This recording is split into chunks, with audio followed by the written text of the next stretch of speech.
क्या मोर और लेस एक ही तरह का है। अगर वेतन रुका है तो सबका रुका है, पेंशन रुका है तो सबका रुका है।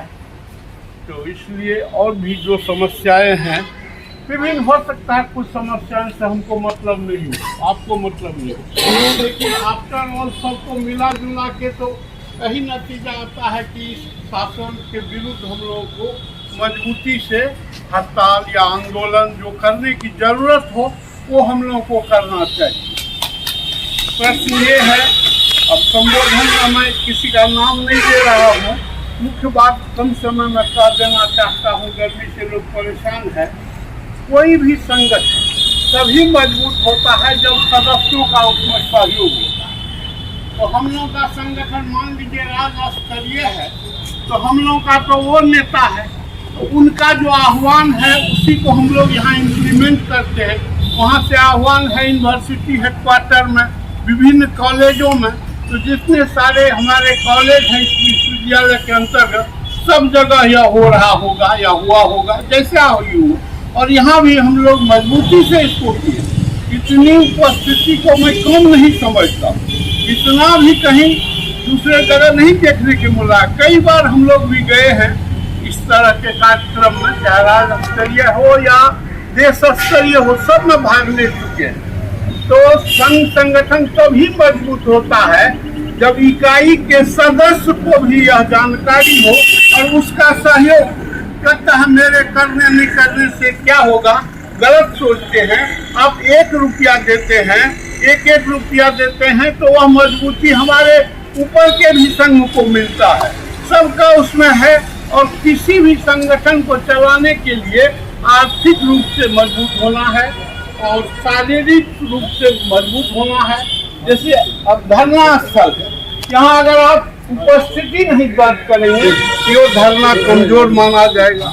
अगर आप संघ को पैसा नहीं देंगे तो वो आंदोलन कैसे होगा, पटना में डेलीगेशन कैसे मिलेगा, बड़े बड़े लोगों से मिलना पड़ता है। समस्या सरकार के स्तर पर है। अब जहाँ तक सवाल है कि हस्तक्षेप सरकार का बढ़ रहा है, क्यों बढ़ रहा है?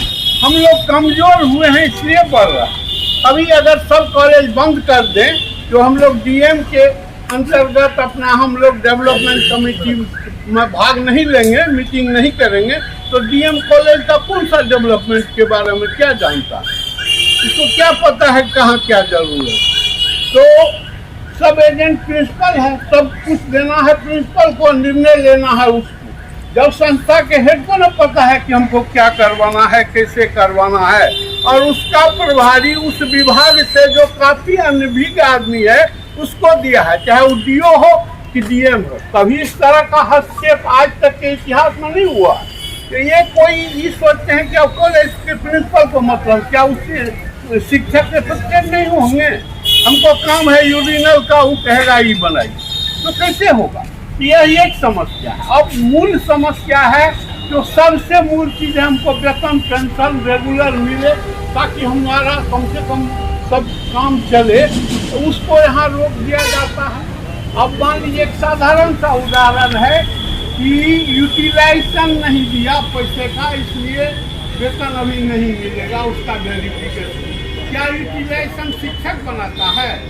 शिक्षक वेतन लेता है, तुम देखो ना कि वो क्लास लिया है कि वो प्रेजेंट है कि नहीं। और यूनिवर्सिटी अगर यूटिलाइजेशन नहीं भेजती है तो उसके लिए जवाबदेह वाइस चांसलर है, रजिस्ट्रार हैं, वित्त पदाधिकारी हैं या कर्मचारी।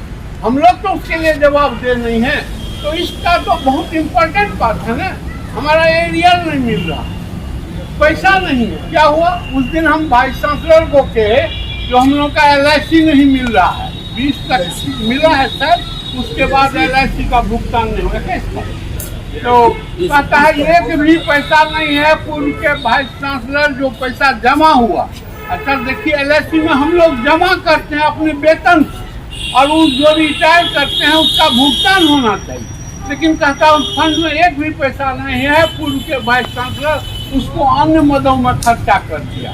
कितना शर्मनाक बात है, हमारे वेतन से काट के विश्वविद्यालय के डेवलपमेंट या किसी काम में करता हो या जेब में रखता हो। तो ये साधारण सी बात नहीं है। इस तरह की समस्याएं बढ़ जाएंगी। जैसे हीरा बाबू बोले विश्वविद्यालय में जो नए शिक्षक कमीशन से आ रहे हैं उनको अभी नए हैं, उनको पूरी जानकारी नहीं है। वो भी परिचित होगा जब ये जो कुछ लोग बचे हुए हैं 2-4 साल के बाद, जब हम लोग चले जाएंगे तब उस लोगों को रूबरू होना होगा। अभी तो इतना भी आंदोलन पुराने ही शिक्षकों के कारण होता है। कई ठो उस तरह के शिक्षक इस मीटिंग में मौजूद है धरना स्थल पर। गिनती के तो सुधांशु जी को देखते हैं और तो हम सबको नहीं पहचानते हैं, 2-4 आदमी और होगा मान लीजिए मोटा मोटी, लेकिन उन लोगों को तभी है हो रहा है उन लोग कर रहे हैं, हम लोग इफेक्टेड नहीं है। क्या आप ओपीएस से इफेक्टेड नहीं है? आप रिटायर करिएगा, आपको नहीं चाहिए पेंशन, बिना पेंशन का आप रहेंगे स्वस्थ। आपके बच्चे आपको घर से निकाल देंगे और आपकी जो दुर्दशा होगी वो सोचने वाली होगी। और ऐसे बहुत सारी कितना भी पैसा आप उस फंड में जमा कर देंगे, ये हर महीना जो मिलता है पेंशन या कोई साधारण बात नहीं। इस तरह की बहुत सारी बातें हैं। तो हमारा ये कहना है जो हमारा विश्वविद्यालय स्तर का संघ है या राज्य स्तर का संघ है, उसका जो भी आता है हम लोगों को कार्यक्रम उसमें मजबूती से हम लोग सहयोग करें। हम लोग का बस इतना ही ड्यूटी है कि आज धरना देना है तो हम लोग चलाए धरना दिए, आज हड़ताल करना है हड़ताल कर दिए। अगर इस थो में हम लोग सफल हैं, इतना अगर कर देते हैं तो नेतृत्व तो सब कुछ कर लेगा, क्योंकि हम लोग से बहुत हाई लेवल के लोग उसमें रहते हैं।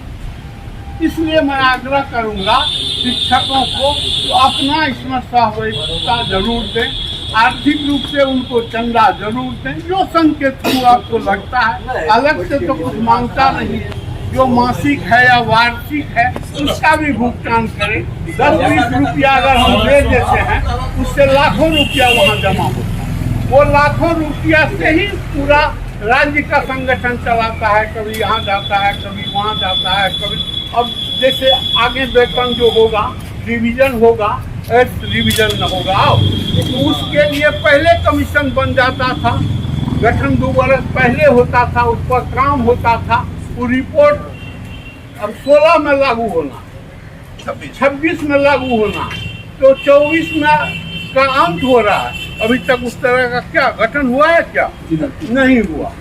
और जब आपका पे रिवीजन नहीं होगा तो आप इसी वेतन पर रिटायर कर जाइएगा क्या? और उससे क्या अंतर पड़ता है हम लोगों को पूछिए। 700 का स्केल था हम लोगों का और 10,000 के अंदर सारे लोग वेतन पाते थे। आज 2 लाख 3 लाख रुपया पाते हैं। वो बराबर जो रिवीजन 10 वर्ष का हुआ है ना, उसकी ही कृपा। नहीं तो अभी हम लोगों को टीचर से भी कम मिलता था।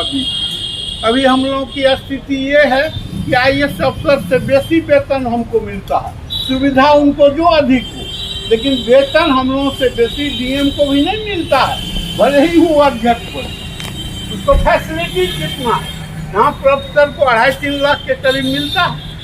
तो ये स्थिति प्राप्त करने के लिए नए लोगों को भी इसमें बेसी मजबूती से देखना तो दिन आप ही लोगों को।